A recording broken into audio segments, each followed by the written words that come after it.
রাধে রাধে বন্ধুরা, কেমন আছো, কি করছো? আশা করি তোমরা সবাই ভালো আছো। আমিও মোটামুটি ভালো আছি। আর এটা হলো আমার ভাড়ার বাড়ি। আমি এখানে কিছুদিন যাবত এসেছি।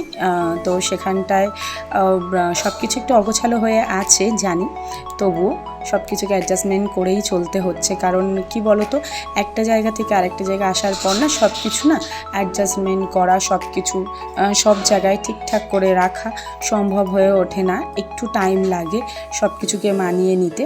কারণ আমাদের যেখান থেকে এসেছি বা আমরা যে বাড়িটায় থাকতাম একটা টাইম, সেই টাইম মানে সেই বাড়িটার একরকম ছিল, এই বাড়িটা একরকম।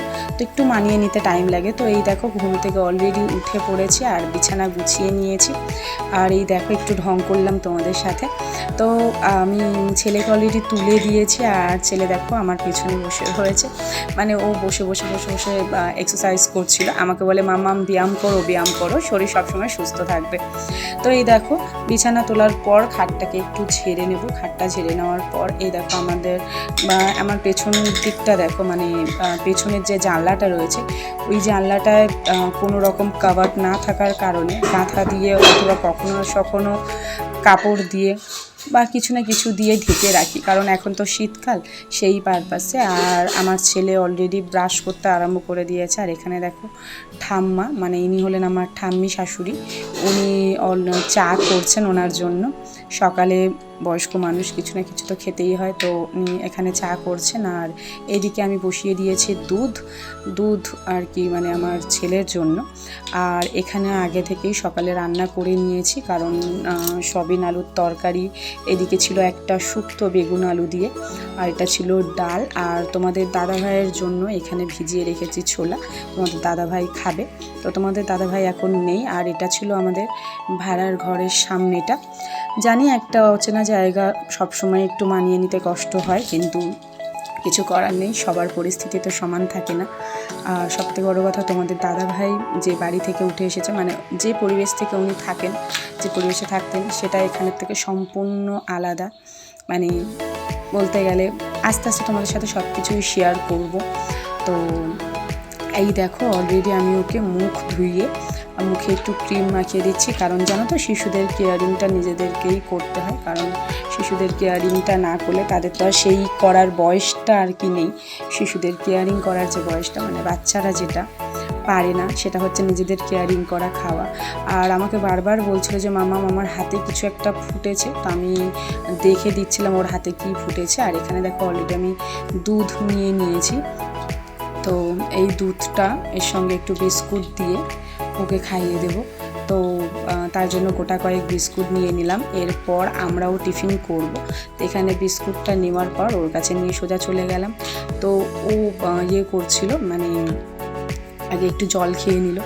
আর তারপরে আমি যখন বিস্কুটটাকে আর কি দুধের মধ্যে দিতে যাচ্ছিলাম, তখন ও বললো, মাম্মাম আমিও করব, কারণ আমি বড় হয়ে গেছি।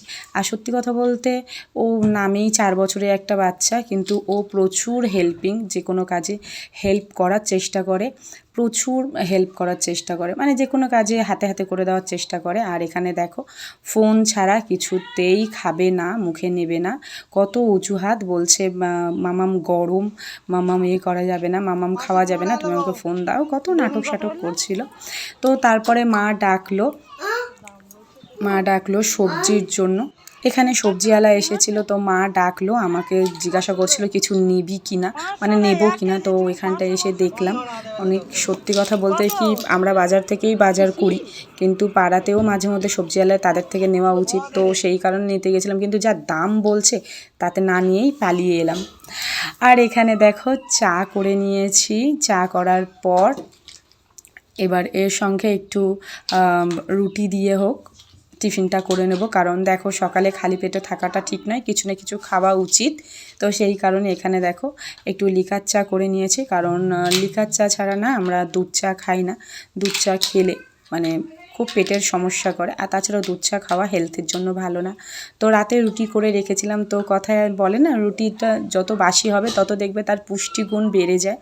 তো বেশি করেই রুটিটা আমি করে রাখি মাঝে মধ্যেই চা দিয়ে খাওয়ার জন্য। আর রাতে রুটিটা করে রেখেছিলাম, যেটুকু রাতেও রুটি করেছিলাম খাওয়ার জন্য, বাকিটা বেঁচে ছিল। সকালে একটু চা দিয়ে খেয়ে নিলাম। আর ইনি হলেন তোমাদের দাদা ভাই, মানে আমার হাজব্যান্ড।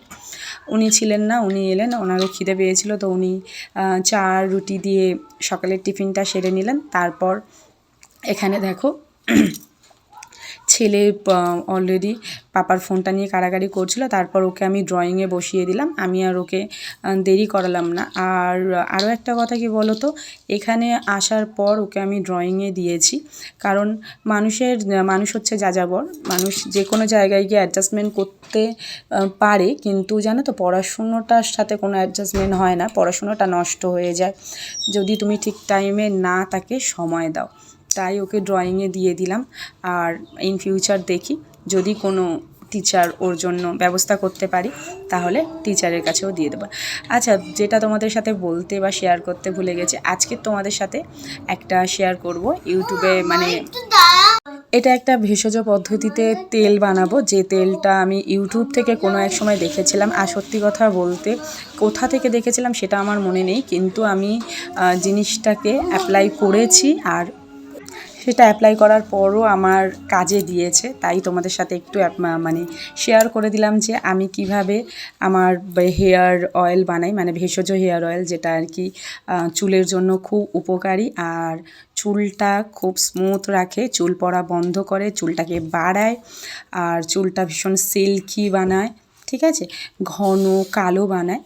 তো আমি কিভাবে সেটা করে থাকি, সেটা ইউজ করি, সেটা আমি তোমাদের সাথে শেয়ার করছি। আর সবথেকে বড় কথা কি, অনেকটা উপকারে আসে। তো আমি নিজে করেছি, তোমরাও ট্রাই করে দেখতে পারো। তার জন্য আমি নিয়ে নিলাম এখানে নারকেল তেল। আর নারকেল তেলের পরিমাণ থেকে একটু কম, মানে হাফেরও কম বলতে গেলে, একটু সর্ষের তেল মিশিয়ে নিলাম, কারণ এখন শীতকাল, সর্ষের তেলের পরিমাণটা একটু বেশি দিলেও কোনো অসুবিধা নেই, কিন্তু গরমকালে এটা যদি করো কখনো, তো সর্ষের তেলের পরিমাণটা একটু কমিয়ে দেবে। তো তাতে একটু শিকাকাই দিয়ে দিলাম। শিকাকাই অনেকেই চেনো, যেটা আর কি বাজার থেকে পাওয়া যায়। আর তাছাড়াও দশকর্মার ভাণ্ডার থেকে তোমরা ব্যবস্থা করতে পারো। তারপরে সেখানে কিছু গোটা কয়েক আমলকি দিয়ে দিলাম। আমলকিটা না চুলের পড়তে, মানে চুল কম পড়তে সাহায্য করে, তাছাড়া চুলটাকে কালো করে। আর একটু আদার টুকরো, গোটা কয়েক আদার টুকরো দিয়ে দিলাম। তারপরে সেখান থেকে দিয়ে দিলাম, ওটাকে ফুটতে সময় দিলাম। কিছুটা ফোটার পর ওখানে আমি অ্যাড করব আরও কিছু জিনিস, যেটা আর কি একটু পরে দেবো, কারণ এটা একটু ফুটে মানে বলে না, একটু ভাজা ভাজা না হয়ে এলে না কোনো কিছুরই পুষ্টিগুণ ব্যাপারটা বেরোয় না। তো তার মধ্যে আমি একটা বড় পেঁয়াজ কেটে রেখেছিলাম, তো বড় পেঁয়াজটা এখানে দিয়ে দিচ্ছি। বড় পেঁয়াজটা দেওয়ার পর ওখানে আমি আরও একটু টাইম নেড়ে নেব, ঠিক আছে। আর একটু টাইম নেড়ে নেওয়ার পর, মানে ভাজা ভাজা হয়ে এলে, মানে এগুলো একটুকুনি ভাজা হয়ে এলে এতে একটু দিয়ে দিলাম লবঙ্গ। তোমরা সবাই চেনো লবঙ্গ, দোকান থেকে লবঙ্গ অ্যারেঞ্জ করা যায় বা বাজার থেকে নিয়ে আসলে। তারপরে হচ্ছে কালো জিরে দিয়ে দিলাম।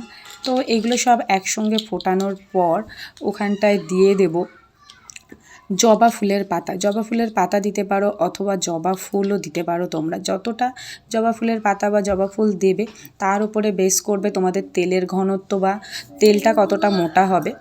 আমি জবা ফুলের পাতাটাই দিয়েছিলাম, কারণ জবা ফুলটা আমি সেই মুহূর্তে পাইনি, তাই জবা ফুলের পাতাটা এখানে দিয়েছিলাম। দিয়ে সেটাকে ভালো করে নিয়ে ফুটিয়ে একদম ভাজা ভাজা টাইপের করে নিয়েছিলাম। আর এই দেখতেই পাচ্ছ তোমরা ভাজা ভাজা করার পর কীরকম হয়ে গেছে।